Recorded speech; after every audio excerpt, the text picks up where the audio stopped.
The following segment is sponsored by Gilman and Bedigian. 7:43 now. Winter months can mean treacherous driving conditions. Snow, sleet, ice all lead to accidents and injuries if you aren't careful. Charles Gilman with Gilman and Bedigian joins us this morning with a look at some steps to take to avoid accidents. And this is unfortunately a perfect morning to talk about this. We're talking about icy conditions, seeing incidents already. Well, good morning, Patrice. And you're certainly right. Ice is prevalent, going to be prevalent today and this morning, and it's going to affect the morning commute, what's left of it at least. All right, so let's talk about ways to minimize the chance that you'll end up in an accident. First of all, prepping for the winter months and what we know is to come. What kind of preparation should we do to our car, in our car? Well, to your car, you want to make sure that, you have good tires. The proper tires for winter driving on, tires that have some tread on them. Your tires are properly inflated. Your brake lights are working, your headlights are working. And today, most cars will tell you if one of those things is malfunctioning or needs to be replaced. Inside your car, it's nice to have jumper cables. Make sure your cell phone is charged before you get in your car. I'm a big advocate of putting your cell phone down and away from you while you are driving. But you want to make sure it's charged in the event that you do have an issue so that it's there and it's ready for you and you don't have to worry about it being dead when you do need it. And if you have some kind of accident, I guess it would also be good to have in your car the things that can alert people around you, the flares or just a shovel or the kitty litter kind of get you out if you're stuck. Oh, absolutely. All those things are wonderful, too. The kitty litter is great if you're stuck on snow or ice. You throw it under the tire, and it should hopefully give you some traction to get out of where you are.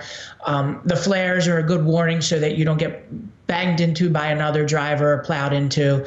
All of those things, anything that can help with the safety, a cone, a small cone that can advise people to watch out, you're stuck, and maybe somebody even pulls over and helps you. And the best bet is to stay off the roads, but we know that isn't always the case for people. So just talk about some tips if you have to be on the roads and it's those tricky conditions out there. What are some things to keep in mind? Look, there's a lot of websites you can go to now, and they give you pointers about how to drive if you must drive in the snow. Like if visibility is low, turn on your hazard lights.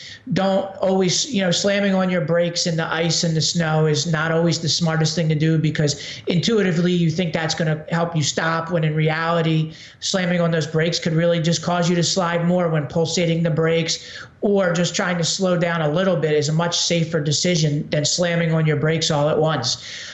There's plenty of good guidance out there on the internet, even YouTube videos you can watch about winter driving. You do your best. You try not to get into an accident, but say you do.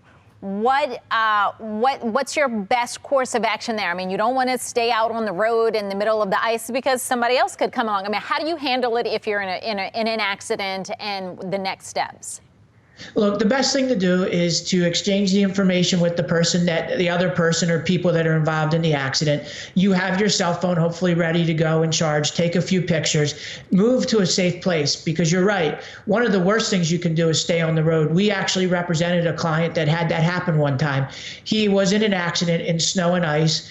And it became like a 14-car pileup because everybody was so focused on taking pictures and exchanging information that nobody got out of the way.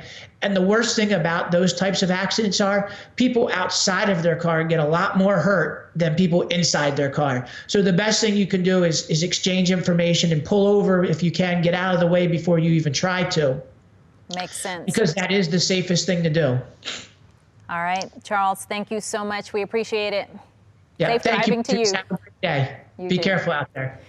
Well, it's